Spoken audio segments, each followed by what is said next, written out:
final Friday, Friday of Magic. I'm actually so excited about this lesson. I'm not sure how it's going for you guys, but man, I'm really excited to write on these 4 different prompts or these 4 different areas.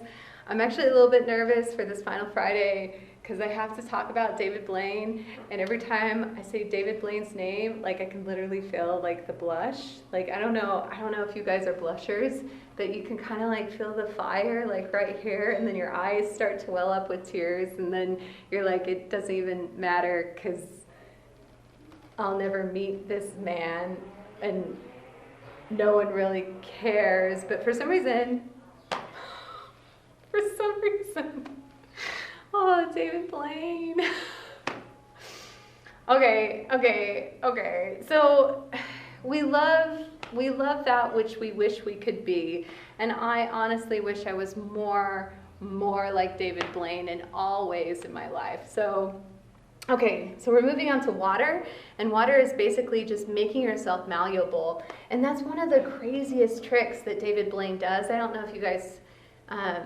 I mean, you can Google. He's like the most famous magician in the world right now, right? But one of his like greatest tricks is he can fill his body full of so much water and then regurgitate it. Like he's like a human like fountain almost, which is so great. I don't know. I love it.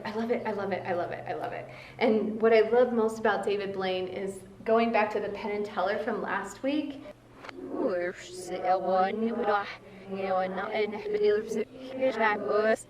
And so David Blaine really plays with that. Like, is this a trick? Or am I really stabbing myself right now? Like, that's something that David Blaine does. Like, David Blaine will take a giant needle and he'll stab it through his arm, and his like friend will be like, hey, how are you doing that trick? And then the friend's like, whoa, that's not a trick. You're really stabbing yourself with a needle. And David Blaine's like, no, it's a trick. Well, what is it? Is it a trick that the person thinks it's a trick? Or is it like really a trick and it looks like he's causing himself pain, but it's just a trick? Or what is the trick? Where does the trick lie? That is, to me, so exciting. Like, every time I see him play with that, I'm like, oh my gosh, that's exactly what I want to do with my life. I just want to blur that line. So you're like, where's the trick? Where's the trick? And then if you can't find the trick, does that make it all real? Like, does that make it really magic? Like that's like totally like mixing all the different forms, right? It's definitely like psychological. It's kind of joyful because it's playing with like our sort of macabre, sort of darker sides. He uses assistance, but his assistance, you guys, is not like some hot chick, which is cool too. I like hot chicks in a magic trick for sure, but no, David Blaine does not use hot chicks. He uses frogs, little gross, disgusting frogs. That's like so amazing. And I honestly think that David Blaine is the king of metonymy. He is metonymy master. Yes. So let me explain. So if you go on to, so going back to metonymy, just to like review. So metonymy is like having a part of something stand for the whole, or a characteristic of something rather than its full name. So for example, instead of saying help, we say give me a hand. Like, a hand equals help. Or if I want your attention, I'll say, countrymen, lend me your ears, right? Like no, if I was Caesar and Shakespeare was talking for me, I would say, countrymen, lend me your ears. But that ear stands for attention, right? So one object that stands for another. And that is what David Blaine does. Like, okay. So if you go on YouTube, there's a ton of YouTube footage of David Blaine, but there's like this one short, like 12-minute video, and it's 5 times David Blaine takes magic too far. Well, what's too far, right? There again, that blending of the line, like what is too far? When is a trick not a trick? And he does sensational things, but he does it so cold, like almost like it's no big deal. Like he's the king of cool.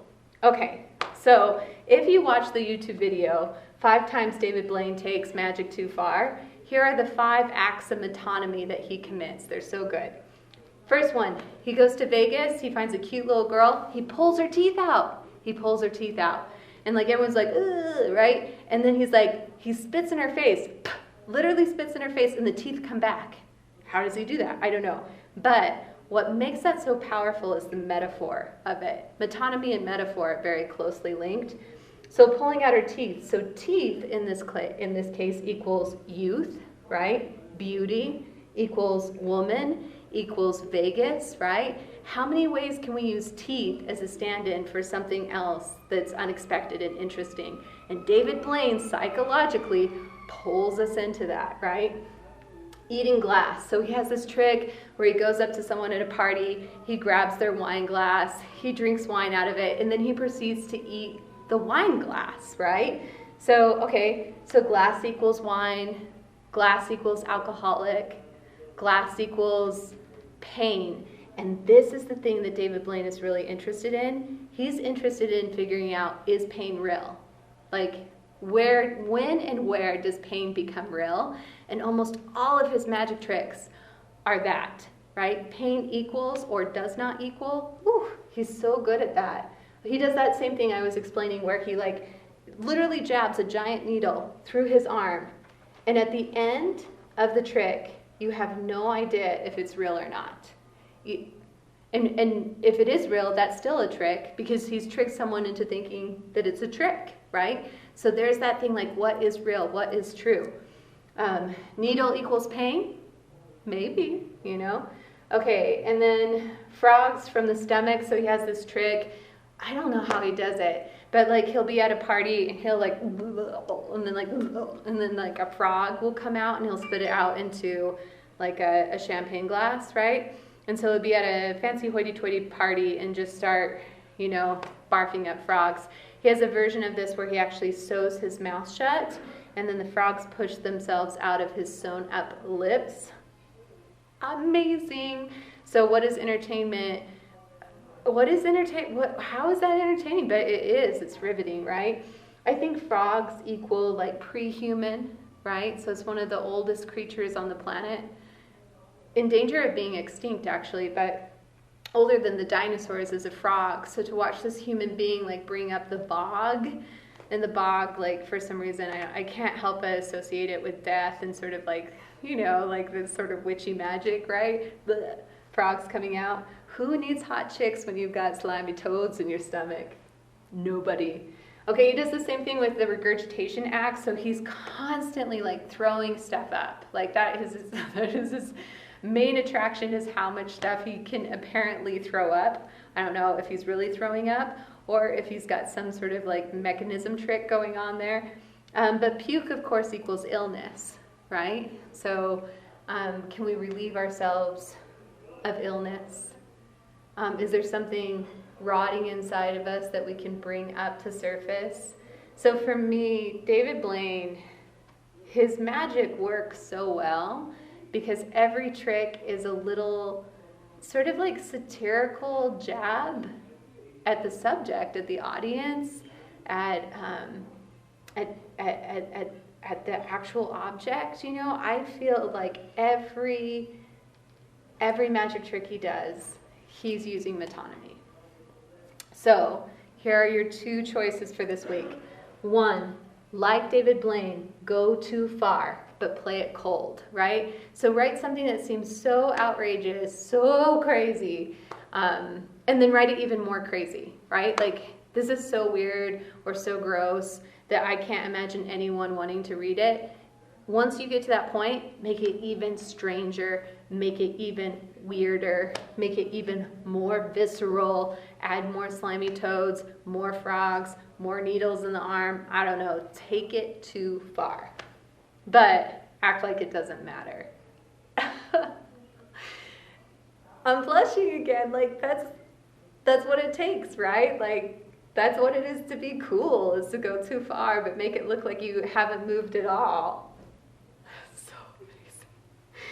Okay, and number 2, this is your other option. Use Blaine's 5 metonymy magic moves, right? So he has teeth equals something, eating glass equals, needle through an arm equals, frog from the stomach equals, regurgitation equals. And so you can take his images, but then interpret them in a completely wild way that he hasn't thought of. No one has ever thought of except for you. And that's it. That is our 4. It has been a crazy week, you guys. I am like I'm so excited about poetry, but so tired in my body, which is so crazy, and missing David Blaine, who I've never met.